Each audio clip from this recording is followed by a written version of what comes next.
Il dit quoi? Les logements sociaux.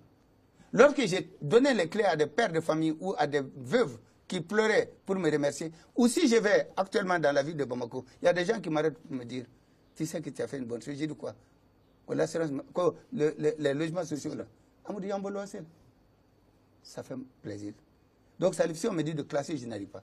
Mais comme ça, comme vous me posez, il faut que je réponde.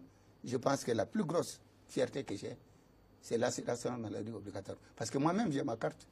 Et si je me rends compte qu'avec ça, je peux soigner mon père, malheureusement qui n'est plus là, et je peux soigner ma mère aussi, qui n'est plus là non plus. Mais c'est déjà un acquis. Mais d'autres, leurs pères et leurs mères sont là et ils peuvent le faire. Et ensuite, j'ai un hôpital.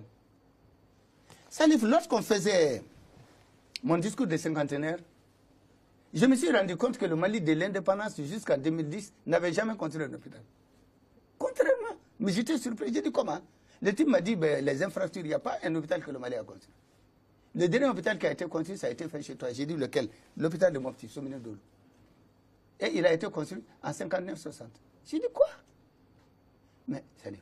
Lorsque plus tard j'ai été inauguré l'hôpital national d'Issassou, je n'ai pas inauguré l'hôpital national du Mali, c'est le président Ibeka qui l'a fait et qui a tenu vraiment à me dire un mot très gentil et je le remercie.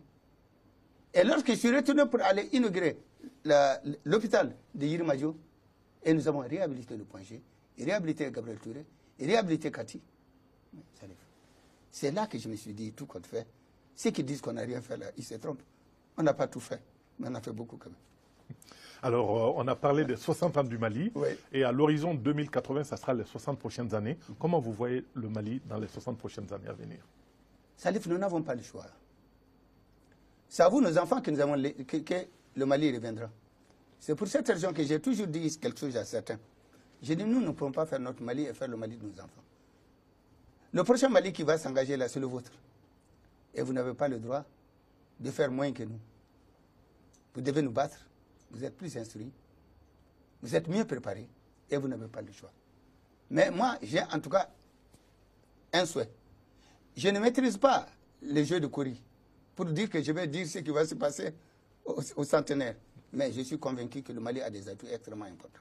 Nous avons 65 millions de terres aménageables et cultivables. Nous avons les 3 ou 2 grands fleuves de l'Afrique de l'Ouest. Nous avons toutes les conditions. Et surtout, ce qui est important, nous avons les génies maliens. On est loin d'être bêtes. Et je suis convaincu que Salif, le Mali prochain, si un jour un président élu, je lui dirai, moi, je te donne un conseil.